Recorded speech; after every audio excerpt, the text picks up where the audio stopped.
kids, I am teacher Justin, and today I will be your guide in a fun and exciting adventure. We're going to explore the amazing world of plant diversity, where we'll discover different kinds of plants, how they grow, and why they are so important in our lives. So ngayon, samahan nyo ako sa isang fun adventure para kilalanin ang iba't ibang klase ng halaman, alamin ang kanilang kahalagahan, at tuklasin ang mga kamanghamanghang trivia tungkol sa kanila. So, ready na ba kayo? Let's go! Let's introduce our main topic, the plant diversity. What does plant diversity mean?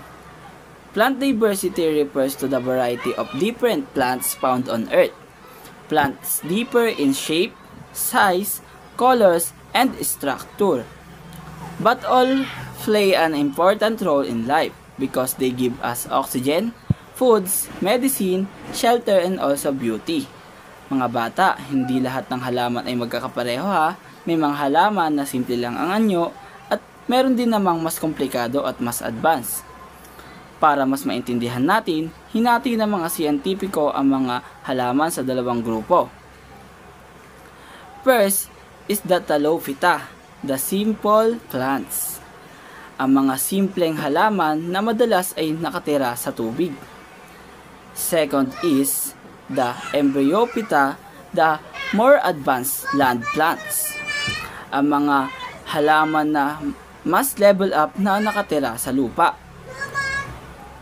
Kumbaga parang may beginners at may level ups na plants. So let's meet them one by one. First is the Thallophyta, the simple plants. These are the primitive plants. They don't have true roots, stems, or leaves. Their whole body is just called a thallus. Ang Thallophyta ay ang pinakaunang grupo ng mga halaman. Simple lang sila dahil wala silang totoong ugat, tangkay o dahon. Ang buong katawan nila ay tinatawag na thallus. Madalas nakikita natin sila sa lugar na may tubig, kagaya na lamang ng ilog, dagat, o maging sa basang lupa. So, in Thallophyta, we have three different divisions. We have division of Cryolophyta, division of Phaeophyta, and a division of Rhodophyta.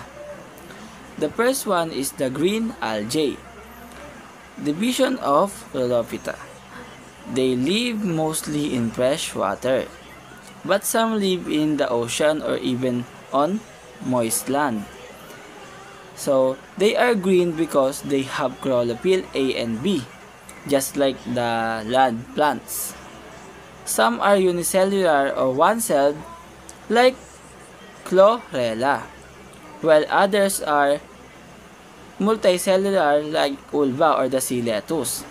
So, we have some trivia about green algae. Did you know that green algae ay considered the ancestor of land plants? So yes, because without them, maybe we wouldn't have trees, vegetables, and fruits and flowers today. So now we know. So next is the brown algae, the division of Phaeophyta. They are mostly marine plants. They live in the ocean. For example is the kelp. Kelp can be grow up to 45 meters long, na parang building ang taas. And the Sargassum, which float in the Sargasso Sea. Sargassum is a group of brown algae that provides food, refuge, and breeding ground for many marine animals, such as turtles, crabs, shrimps, fish, and seabirds. They contain a pigment called fucosantine, which gives them a color. So, sino sa inyo ang mahilig sa ice cream? Taas ang kamay. So, we have fun fact. Did you know brown algae give us alginic acid used in ice cream to make it smooth and creamy? Kaya pala ang sarap ng ice cream, no? Dahil sa brown algae yan. Now you know. And lastly, the red algae, the division of Rhodophyta. They are mostly marine plants. Many of them grow deeper in the ocean where light is limited. They have special pigment that help them absorb lights in deep water. For example, the seaweed nori. Yes, the seaweed used in sushi. So we have fun fact about red algae. Red algae give us agar, which is scientists use to grow bacteria in laboratory and also to make puddings and yummy jellies. So hindi lang pala sa pagkain nagagamit si red algae, nagagamit rin siya at nakakatulong din siya sa ating mga scientists na makagawa ng mas epektibong mga gamot. Now we know.